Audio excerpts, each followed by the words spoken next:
¿Qué tal? Muy buenas noches. Bienvenidos al canal, al programa Rompiendo Cadenas del Movimiento Marateguista. Hoy nos encontramos con un invitado muy especial. Es el compañero Erwin Salazar Vázquez, que es catedrático de la Universidad Pedro Ruiz Gallo de Lambayeque. También es dirigente de la CGTP, es del Comando Unitario de Lucha de Lambayeque. Y con él discutiremos y abordaremos acerca del reinicio de las protestas a nivel nacional, que han iniciado ya la semana pasada, de lo que se ha denominado la tercera toma de Lima. Bienvenido, compañero Erwin.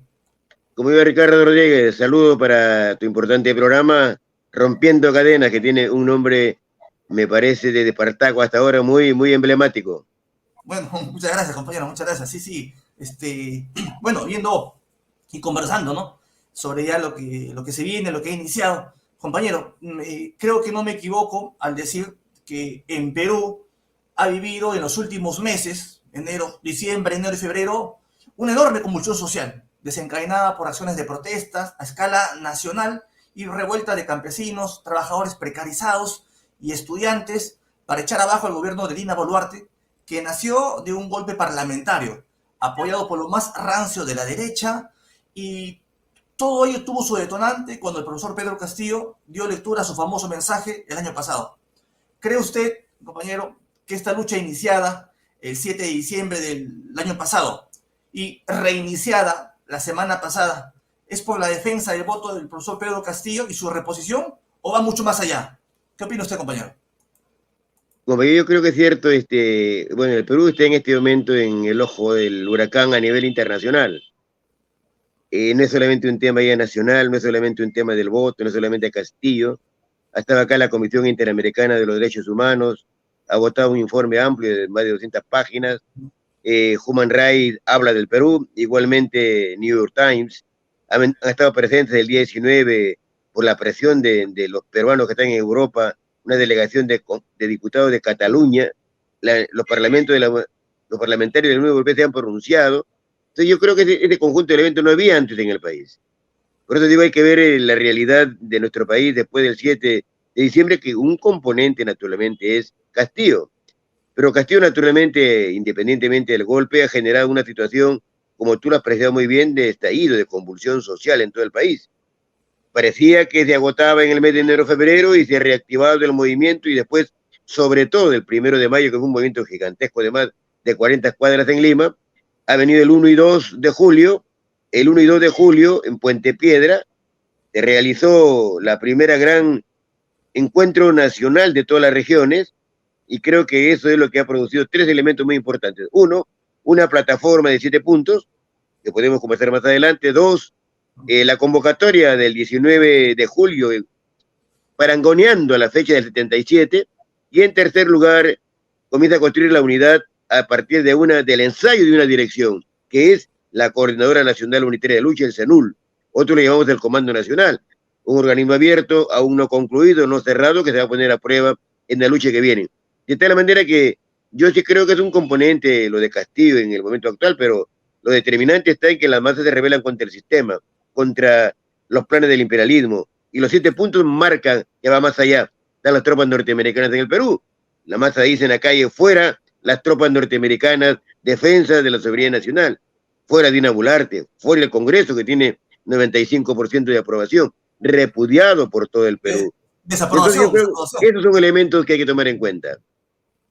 Sí. O sea, es decir, creo que hay algo que al parecer está yendo mucho más allá, ¿no? Ahora, como usted menciona, ¿no? Durante los meses de mayor ascenso social, que fueron enero, febrero y tal vez y algunos también diciembre, miles y miles se volcaron a las calles. Sin embargo, Boluarte no cayó. Y en su opinión, ¿por qué no cayó Dina Boluarte? O sea, si a pesar de miles y miles salían a las calles, había descontento, usted manifiesta que hubo movilizaciones enormes, pero en su opinión, ¿qué pasó? ¿Por qué no cayó Boluarte? En mi opinión, Dina Boluarte no cayó porque recordemos bien que la convulsión que se abre el 7 de diciembre se expande todo enero, febrero, continúa parte de marzo y comienza de nuevo una especie de declive, una pausa, porque estaba concentrado, focalizado, diría, más en el sur, más en Puno, más en Arequipa. Hubo una importante asamblea de la Macrosur el 28 de diciembre. en Arequipa, justamente en el local de la CGTP en Santa Catalina, en Arequipa. Pero hasta ahí no había una articulación con el centro, tampoco con el norte. Entonces la pregunta es, ¿por qué no caía? Yo creo que le faltaba una centralización política nacional, un comando nacional. Entonces, naturalmente que frente a una lucha fragmentada, ella se beneficiaba de esa lucha valiente, heroica, pero aún dispersa, desarticulada, nunca fragmentada. Pero el 19 de julio, naturalmente, ya puso contra la pared a todo no solamente al gobierno, no solamente a todo el sistema. Entonces yo creo que es muy importante sacar la conclusión de que hay un antes y un después, por eso del 1-2 como del 19 de julio. Y es que había un movimiento disperso, fragmentado, desarticulado antes del 1-2, antes del 19, pero después ha comenzado un proceso de recentralización, de reticulación nacional, porque lo del 19 no fue limeño. Fue limeño sí, pero al mismo tiempo con movimientos de más de 57 provincias, como lo ha definido muy bien en su informe la Defensoría del Pueblo. De tal manera que yo creo que es el tamaño que hay que medir el 19, un termómetro para medir las correlaciones de fuerza que están en movimiento en todo el Perú. Después eso no había antes, ¿no? De tal manera que yo creo que de aquí en adelante, en los días de Dina Boluarte, naturalmente, son más cortos de aquí en adelante, ¿no? Si ese movimiento se mantiene contestatario, unificado, como un solo puño, naturalmente no llega. Yo lo apuesto al 26 Dina Boluarte. Ah, bien, bien, bueno, ya entrando, pues o sea, coincidimos en que estaba muy focalizado en el sur la protesta, ¿correcto? Y no se llegó pues a expandir la protesta. Ahora, eso ha sido un elemento importante, como usted manifiesta, ¿no? Ahora, la semana pasada ha iniciado como lo que se ha denominado tercera toma o tercera ola de protestas, ¿no? ¿Cuál es un primer balance de estas movilizaciones? La del 19 de julio y la del pasado 22 de julio. ¿Cuál es su opinión al respecto, compañero? Yo pienso de que ha sido un terremoto, un remesón directamente al Estado y al gobierno, a Dina Boluarte. Tan fuerte el movimiento de que, podríamos decir, lo estoy pensando antes de decirlo, en realidad no hay ningún periódico de la derecha que siempre estaba terruqueando todo el movimiento. Por ejemplo, La Razón, que es un periódico panfletario más anticomunista que nada, decía en varios de sus primeras páginas, te quiere incendiar Lima. Sí. Antes de eso también dijo el gobierno que habían pescado a la camarada Vilma, que al movimiento lo iba a dirigir la camarada Vilma. Entonces comenzaron a terruquear abiertamente el movimiento, a generar miedo, pánico, amedrentamiento, para que nadie participe, para directamente generar tal tipo de desconfianza en el movimiento popular para que naturalmente triunfe solamente la propaganda, diríamos, pro-incendiaria del gobierno, ¿no? ¿Cuál es la conclusión? El resultado está en que la masa salió. Quiere decir que el plan no funcionó, el plan se cayó, ni hubo camarada Vilma, ni hubo incendio de Lima, y lo que vieron fueron, desde el cálculo de la coordinadora, Rosa María Palacios dice que han habido que la Plaza San Martín llena de bote a bote son 50.000. Pero si contamos también las masas que estaban todavía para el lado del Parque Universitario, para el lado de la Avenida Colmena, las que estaban todavía en la parte que va directamente hasta la Avenida Wilson y en los conos movilizados, Lima se ha movilizado, diríamos que más de entre 80 y 100.000 personas de Lima. Yo creo que es muy alto. Y en todo el país se calcula que ha sido 500.000. Solamente en Lambayeque se movilizaron, como nunca antes, más de 15.000 entre agricultores y el Comando Unitario y el Frente Unitario Regional. Y entonces lo vimos en Arequipa, en las 57 provincias. Por eso digo, ha sido un remesón político y naturalmente en la primera conclusión que podríamos sacar del 19 de julio es primero que se cayó el plan del terruqueo, un golpe tremendo para el gobierno en segundo lugar, un éxito para el pueblo peruano. En tercer lugar, que comienza a perfilarse, comienza a configurarse una dirección en construcción, no cerrada, no concluida, en proceso, abierta, para que naturalmente la lucha de clase y la calle que vendrá más adelante la pueda confirmar, que es directamente la Coordinadora Nacional Unitaria de Lucha, o lo que nosotros decimos el Comando Nacional Unitario de Lucha. Entonces, desde ese punto de vista, yo creo que son elecciones muy importantes, tanto el 19 como el día 22. El 22 es la continuidad con una connotación que mientras el alcalde de Lima, en una visión oligárquica, había querido robar la democracia a Lima, robándole la plaza más emblemática de Lima, que es la Plaza San Martín, naturalmente, una vez más, los batallones del Comando Nacional Unitario, o la CENUL, tuvieron la fuerza y la capacidad de entrar en un acto muy político y aunque sea 10 minutos, entrar, colocarse en el monumento, las compañeras puneñas jugaron el rol histórico, ellas a la cabeza, los compañeros de las regiones tomando directamente una vez la plaza, como diciendo la plaza es de nosotros, es del pueblo, no es de Porqui, no es de la oligarquía, no es de las tropas norteamericanas que vienen a defender abiertamente a la oligarquía peruana y a Dina Boluarte en crisis, es del pueblo. Y entonces yo creo que esa es también una lección muy importante de la lucha por la democracia, por recuperar la Plaza Martín, que fue tomada 10 minutos y creo que más adelante eso ya avisa que sí se puede. Sí, fue algo simbólico la actividad del día sábado. Ahora, yo quiero ir un poco a ello, compañero. Si bien es cierto, el día, la movilización, la jornada del día 19 de julio fue masiva, como usted menciona, mucha gente, ¿no? Y fueron los partidos, organizaciones importantes. Sin embargo, la del día sábado fue más reducida, ¿no? No hubo el despliegue de los partidos, no vieron los sindicatos. ¿Cree usted que eso afecte tal vez? ¿Cómo? Porque yo esperaba, bueno, de que fuera subiendo, ¿no, compañero? Entonces, ¿cómo ve usted eso? Veo que en realidad, como señalamos, lo del día 19 era un plan nacional de lucha.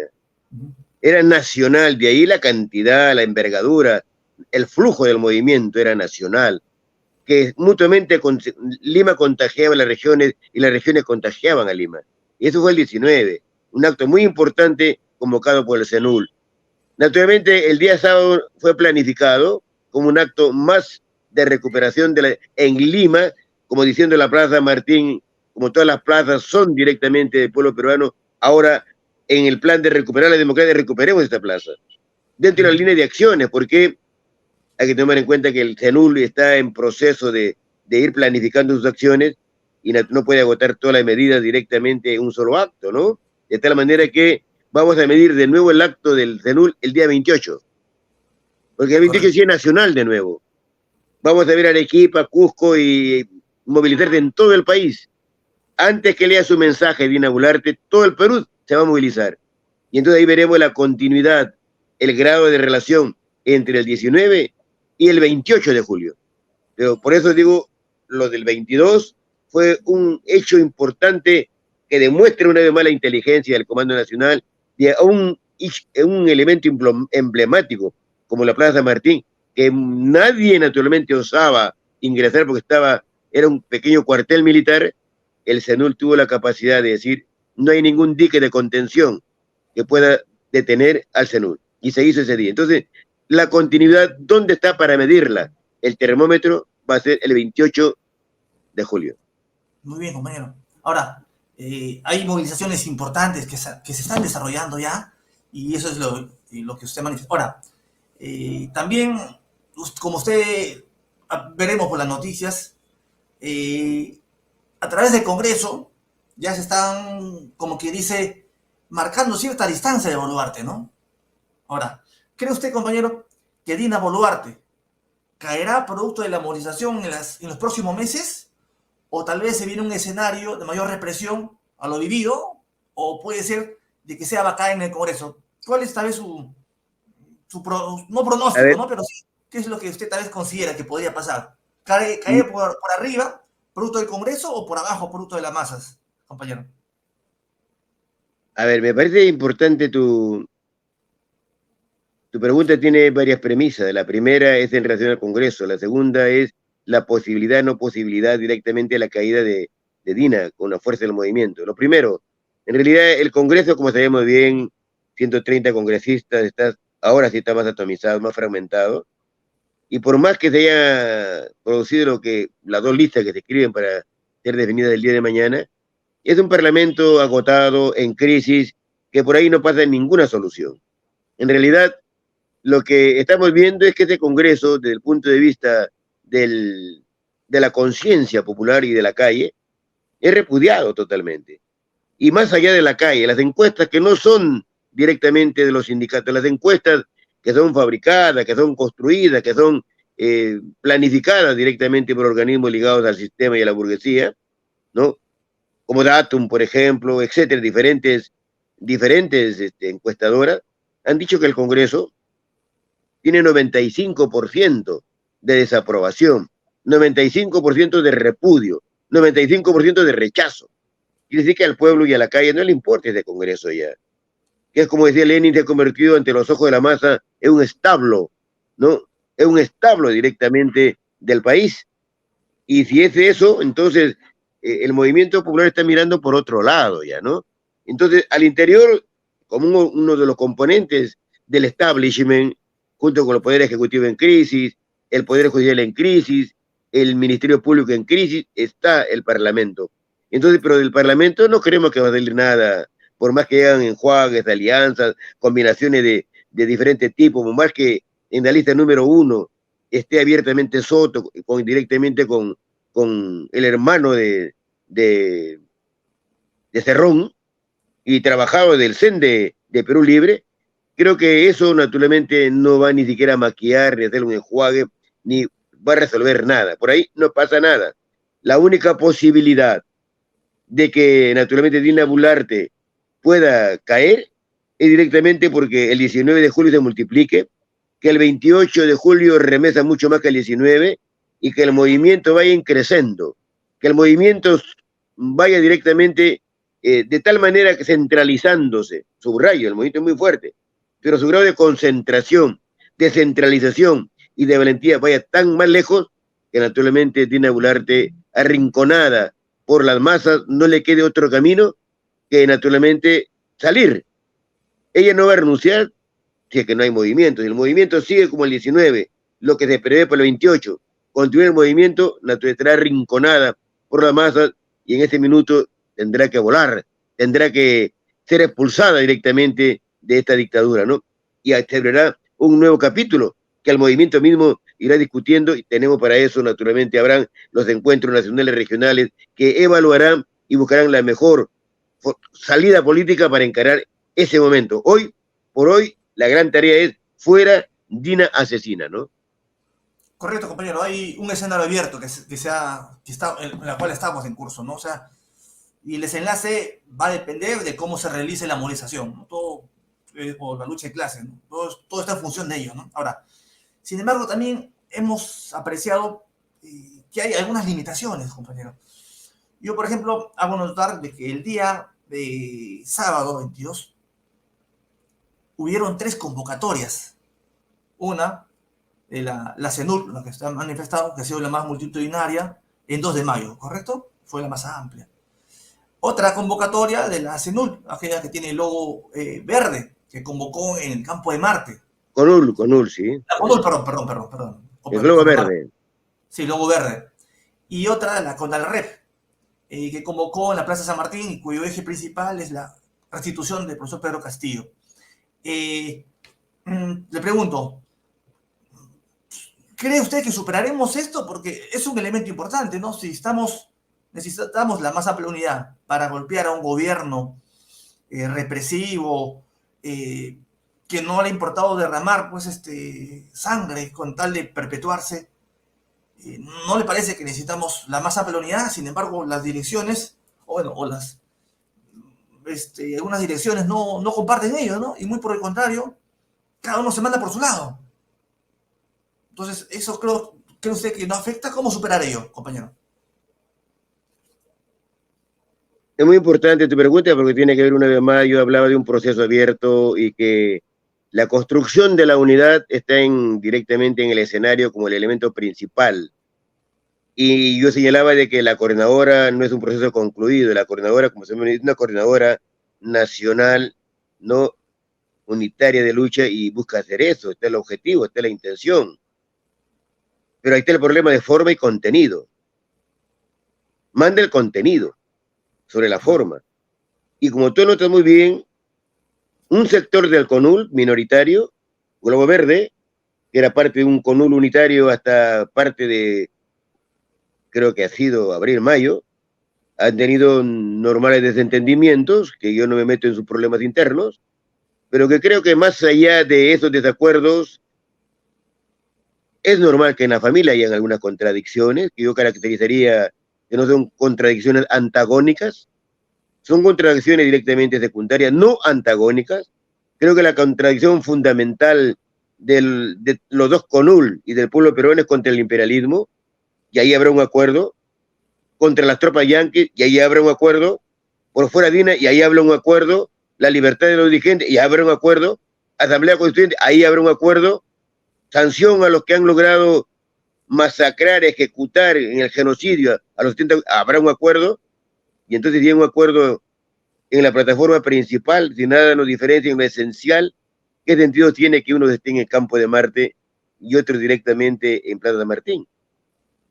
Independientemente de que sean pequeños bloques, pequeñas minorías, porque ahí no están las masas de la CGTP, están en la coordinadora, ahí no está la CUNAR, que es la central de los ronderos de todo el Perú, están en la CENUL, ahí no están directamente las regiones, yo soy de la Macro Norte, y la Macro Norte en asamblea, tanto en la de Chiclayo, como en la de Trujillo, como en la de Piura, como en Cajamarca, y ahora a ver otra Macro Norte en Chiclayo, reclamamos la unidad más grande, no la unidad de las capillas, no de las capillas, sino una unidad monumental grande de la nación.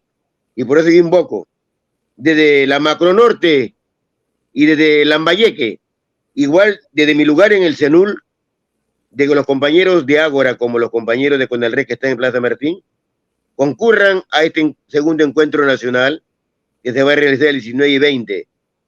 Igualmente los compañeros del CENUL, el 19 y 20 va a haber una segunda reunión, trabajemos, conversemos, así como, a ver, dialoguemos. compañero, así como hubo el 1 y 2 en Puente Piedra, va a haber un nuevo encuentro el 19 y 20, ¿correcto?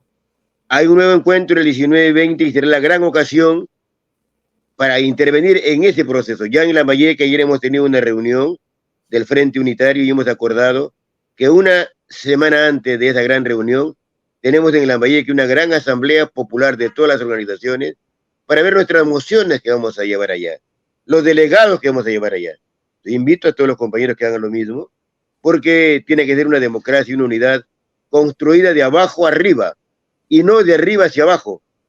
Entonces, desde ese punto de vista, yo creo que nada nos puede separar, todo nos junta, y creo que no hay ninguna justificación, no hay ninguna razón para que hayan directamente tres bloques separados, siendo que el CENUL expresa directamente el 90% del movimiento y que por ahí pasa directamente el movimiento unitario, pero nadie debe ser vetado, nadie puede autoexcluirse, todos tenemos que estar en esta gran unidad como un solo puño.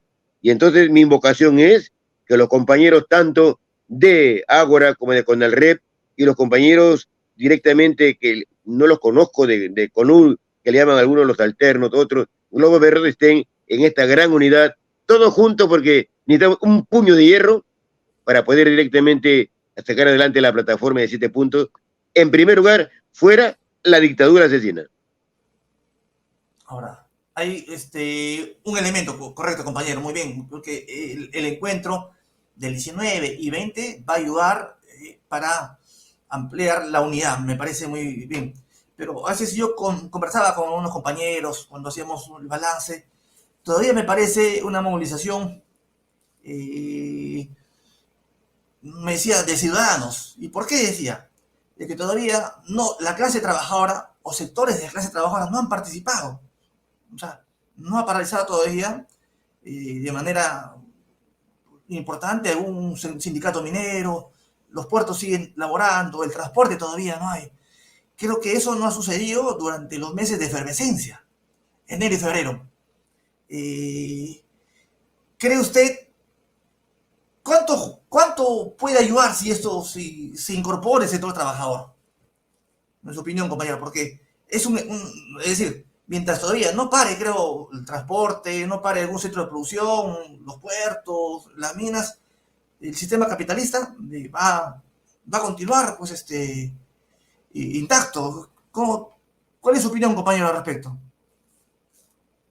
Creo, compañero, que va a jugar un rol muy importante en esta gran unidad, está yendo de menos a más, de menos a más. Y naturalmente creo de que el segundo encuentro va a ser un balance general de las regiones.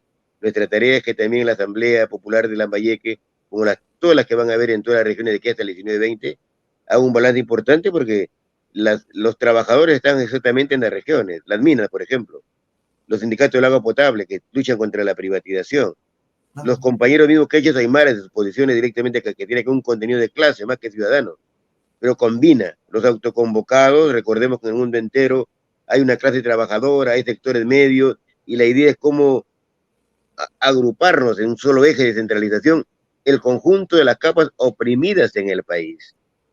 ¿Oprimidas por quién? Por el sistema capitalista, por lo tanto un movimiento anticapitalista.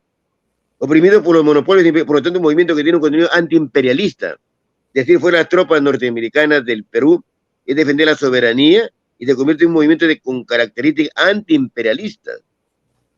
Entonces, por esa razón, yo creo que se requiere la más amplia unidad y en buena hora, naturalmente, de que el movimiento que va de menos a más va a integrar a los trabajadores, y creo que en ese proceso los mineros, los azucareros, los transportistas, como tú correctamente señalas, juegan un rol muy importante en la construcción de esta gran unidad.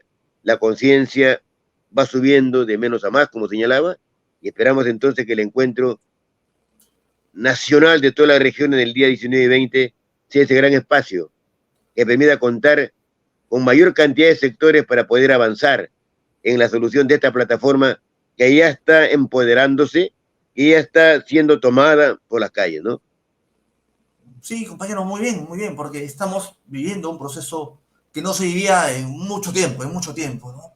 Y está remeciendo el régimen, ajá, en Perú. O sea, no, o sea, Boluarte ha tenido que, para permanecer en donde está, o sea, pisar por sobre la sangre de muchos compañeros, ¿no? Entonces, creo que va a ser importante los encuentros que usted menciona del 19 y 20, porque va a permitir ampliar la unidad y tal vez discutir un poco que el sector trabajador se incorpore, ¿no? Y participe de forma como clase trabajadora o como sector de clase. Eso nos va a ayudar bastante.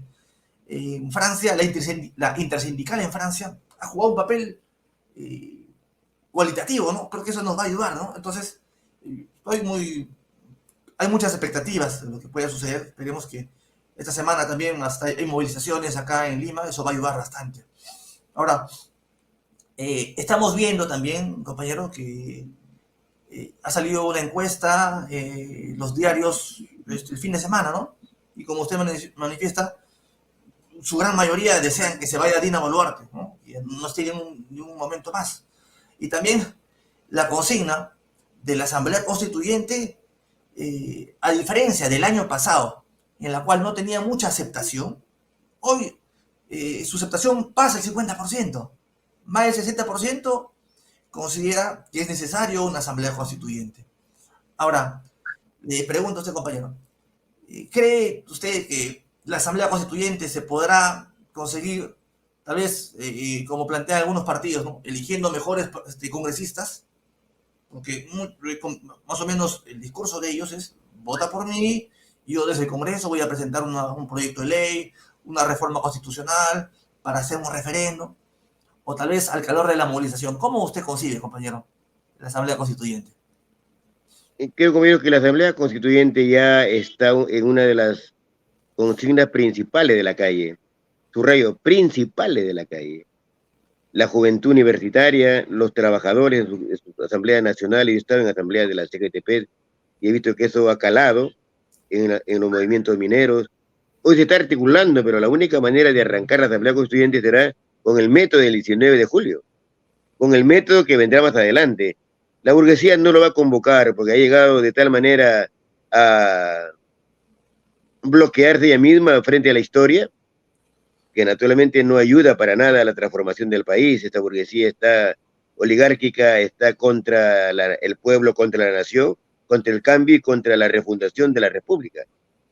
Entonces creo que es importante tomar las lecciones de la Asamblea Constituyente, las peruanas y las de la historia, la de la Revolución Francesa. Recordemos que la primera constituyente que la convocó Luis XVI, naturalmente terminó en una constitución de tipo que reconocía todavía al monarca y le agregaba un régimen parlamentario y formaba una especie de una monarquía parlamentaria que no había antes. Pero eso obligó a un segundo movimiento en 1791 que llevó a que hubiera una segunda asamblea constituyente. Cae el rey y esta segunda asamblea constituyente sí es más soberana y ya acaba con el régimen monárquico y sale la república directamente francesa. Es un proceso que se abre, ¿no? En el Perú hemos tenido experiencia también de una asamblea soberana por el empuje de las masas. Recordemos que a la luz de la independencia de 1821-22 está San Martín en el protectorado, hay la primera asamblea constituyente, Francisco Javier Luna Pizarro, el mismo, y los personajes que dirigen abiertamente la primera asamblea constituyente. La primera asamblea constituyente es muy importante porque cuando hay discrepancias entre San Martín y Bolívar, porque no se ponen de acuerdo en Guayaquil, entonces hay una salida de San Martín, me voy.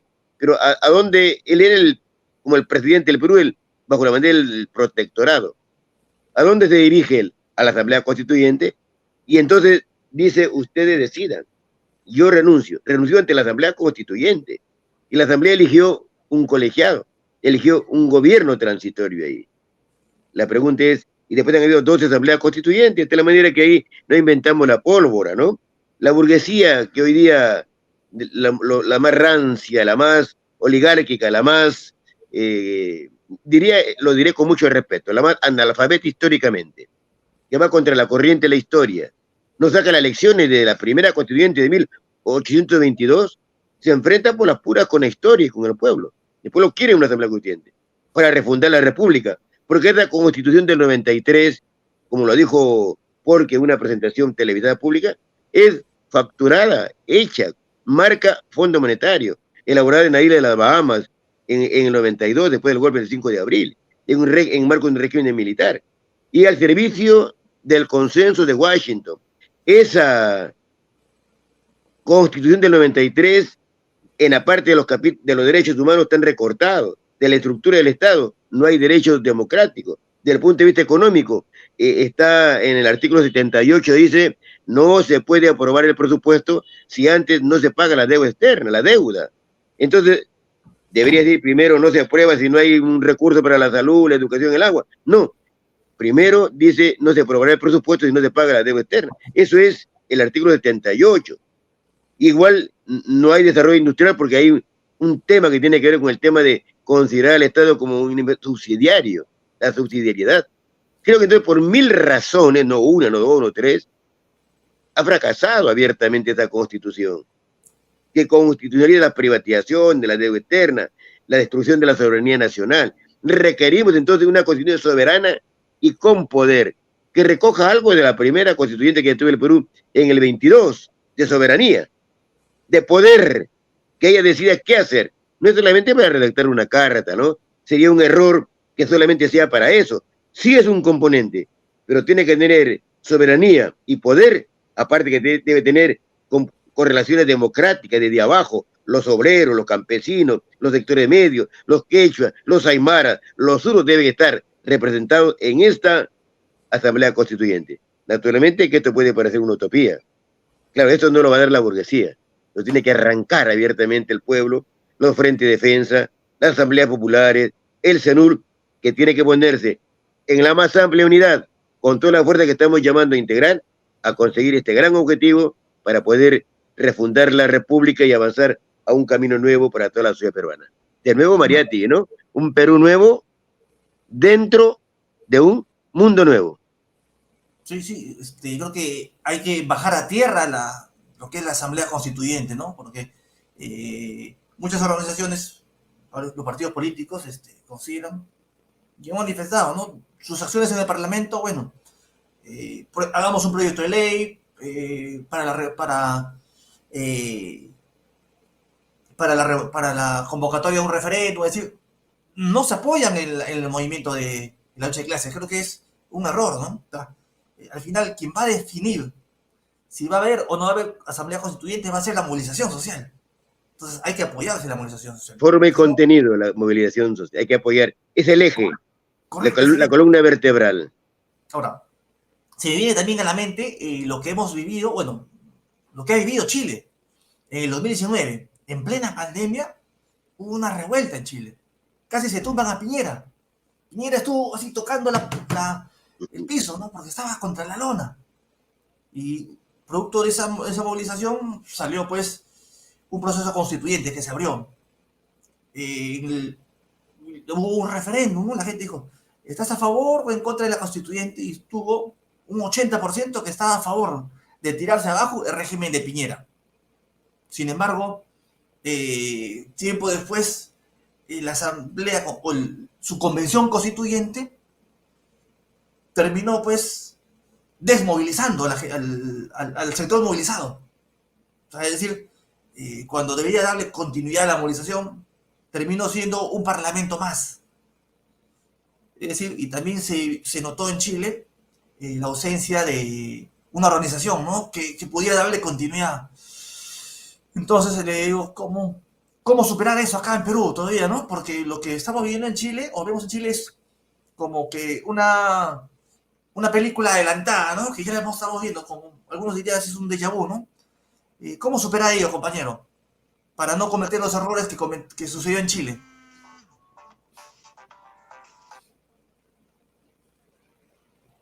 Como tú decías, el déjà vu chileno, exactamente, ese es el modelo que no queremos. El modelo chileno que simplemente diría que ha fracasado en toda la... Porque no era democrático, porque no era soberano, porque no Claro, tenía poder y porque estaba subordinado directamente a la rienda directamente del Estado y el régimen de conjunto. claro, no, Los o sea, estaba componentes y los atado, no era componentes... soberano. Así es. Y como tú señalas correctamente, divorciado de la gran movilización de ese octubre que comenzó con un problema del boleto en el tranvía y hubo la rebelión abiertamente desde el famoso 18 de octubre, de 3 años atrás. Entonces, me parece muy importante sacar las mejores lecciones. Yo te decía, por eso las lecciones de la Revolución Francesa, más que en la primera fase, de la segunda fase, que acabó con la monarquía, porque la primera es la que pueden enseñar en la historia burguesa como si fuera el modelo. No, yo no digo esa primera, que sería igualmente una estafa histórica. Ya hubo la segunda, entonces quedémonos con la segunda, que acabó con esta primera concepción de monarquía parlamentaria para avanzar a una república abiertamente democrática. En segundo lugar, tenemos la experiencia igualmente del Perú, como te señalaba, la de 1822, que tuvo soberanía. San Martín renunció ante la asamblea y la asamblea eligió un colegiado, su propio gobierno. ¿Por qué no puede ser eso una asamblea constituyente de Perú, apoyándose en las movilizaciones, en el 19 de julio, en la lucha que viene más adelante? Todo con las masas, nada sin ellas. Muy bien, muy Cualquier bien. constituyente que esté de espalda a esta ley de la historia de las motoras de la masa terminará directamente como una estafa. Eso hay que decirle al pueblo, no serviría para nada, ¿no? Lo más importante es decir, únicamente en la movilización de las masas puede ayudarnos a conquistar una auténtica asamblea constituyente donde la mayoría esté integrada por esta movilización que tenga la capacidad, el poder, la soberanía para poder una vez más cambiar el rumbo del país. Claro, como usted menciona, o sea, que sea libre, que la asamblea discuta de todo, de todo, de todo. Y que sea soberano, o sea, que no esté atado a la constitución de Fujimori. Que no haya nadie que le diga, ¿sabe qué? No puedes tocar tal artículo porque tal empresa se va a molestar o tal país se va a molestar, ¿no? O sea, Claro. tiene que ser soberana. Y solamente la movilización, producto de la movilización, vamos a conseguir una constituyente soberana. No hay otra salida. Si no, vamos a llegar a esas experiencias y por eso creo que es importante rescatar algunas experiencias como usted mencionaba y también la de los países vecinos, los reveses que han tenido para no cometerlas. Entonces, me parece muy bien, compañero, la conversa, pero antes, tengo una última tal vez interrogante antes de que se nos vaya el tiempo. En este proceso de lucha que ha iniciado y que ha tenido su detonante el año pasado, hemos apreciado a la representación de izquierda que tiene una bancada en el Parlamento, ¿no? Perú Libre, bueno, Nuevo Perú también, que tiene digamos, una presencia, y Juntos por el Perú, cada uno, ¿no? Tiene algunos en mayor medida, ¿no? Obviamente Perú Libre tiene mayor representación, y a sus dirigentes máximos, los hemos apreciado, ¿no? Considera, en el caso pues de que caiga Boluarte, producto de la movilización, se abriría un escenario electoral, ¿no? Pienso, todavía no creo que se aperture pues, un proceso de insurrección y tomemos su poder, ¿no? Pero por lo pronto creo que habría un proceso electoral y unas elecciones generales, y estos partidos que los hemos conocido van a postular nuevamente. Ahora le pregunto, de cara a los hechos y cómo se han comportado, ¿cree usted que haya una alternativa anticapitalista que defienda los intereses de los trabajadores representados en estos partidos? ¿O tendremos que, como siempre a veces sucede, votar por el mal menor? ¿Qué cree usted, compañero? Que el mal menor siempre se ha convertido en el mal peor, en el mal mayor, ¿no? Y él hemos vivido eso abiertamente la segunda vuelta de Fujimori, la izquierda llamó a votar por Fujimori y le puso ministro contra Vargas Llosa, recuerda, ¿no? Recuerda que le puso a Gloria Helfer ministra de Educación, Sánchez Salvadera lo puso igualmente en Minas y a otro en Agricultura. El mal menor terminó en el mal peor. Después igualmente ocurrió lo mismo con el propio Toledo. Sostenieron después de la marcha de los 4 días de Toledo, votaron por Toledo, era el mal menor, ¿y qué pasó? Le puso a ministros. Recuerden que estaba de ministros ahí Pocho Rospigliosi, que venía de la cantera de la izquierda en ese momento. Ah, ¿no? claro, Y con él, inclusive Rospigliosi hubo un problema en Arequipa, ¿no? y vino el Arequipazo, en junio del Claro, 2002, claro. Toledo traicionó el acta de las eléctricas que dijo que no iba a permitir la privatización, y entonces vino el Arequipazo, ¿no? Claro. Entonces, y cae el régimen de Roberto Dañino, y cae igualmente Pocho Rospigliosi. Pero ese era el supuesto mal menor. Las izquierdas nos llevaron al pueblo a ese mal menor. Después Ollanta, ya fracasó también Ollanta el mal menor. Y entonces yo creo que estamos en este plan, y la pregunta es ¿por qué hay que votar por los otros? ¿Por qué no la alternativa en la fuerza del pueblo peruano? Y entonces digo una vez más, la movilización, el CENUL, que en mi opinión es la continuidad de un movimiento grande que hubo en 1987 en Villa El Salvador. Hay una gran Asamblea Popular Nacional con más de 3.000, 4.000 delegados. Naturalmente lo único que le faltaba a esa Asamblea Constituyente, cojo lo que le faltó, era abiertamente hacer gobierno, hacer poder. La pregunta es si hemos tenido esa experiencia ahora, el CENUL que camina no puede repetir abiertamente el camino de Villa El Salvador. Tiene que sí, tomar lo mejor de esa elección y corregir aquello que no hizo esa Asamblea Popular. ¿Qué no hizo? Alentar abiertamente que se conviertan desde cada región las asambleas populares en gérmenes abiertamente de un nuevo poder, poder popular. La calle el 19 gritaba, ¿no? Construir poder popular. Ya comienza a surgir un grito en la calle, ¿no? Construir poder popular en plena calle. Los frentes de defensa, los autoconvocados, las asambleas populares, los comités de lucha, los encuentros de las regiones, el CENUL, ¿no son esos componentes, esos órganos? Entonces yo creo que ese puede ser el frente único incompleto si no tiene la perspectiva de gobierno y de poder. Pero sería el frente único completo si le damos perspectiva de gobierno y de poder. Entonces yo creo que es importante ante la crisis de los partidos, ante la crisis de las izquierdas, porque hay como 20 fracciones, y siguen rompiéndose. Tú tocabas el caso de Perú Libre. Cuando comenzó Perú Libre, y Castillo estuvo en este vientre de alquiler, tenía 37 congresistas.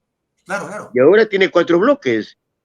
Y el bloque actualmente que tenía de 12 del Perú Libre, el último pedazo, acaban de separarse varios congresistas, como Jaime Quito, como Pariona, como Alex directamente Paredes. Ahora, Y entonces, ¿por qué? Porque rechazan también un pacto con la derecha. Algunos de ese bloque lo han vacado. ¿Cómo es posible? Exactamente. Y por esta razón nos parece muy importante la desconfianza total que hay del pueblo en estas izquierdas que están dentro del gobierno, dentro del parlamento, que han estado en los cogobiernos directamente en los últimos tiempos con Kuczynski, con Toledo, etcétera. Podemos ver la historia de los últimos 30 años. La izquierda ha hecho cogobierno con los partidos de la derecha.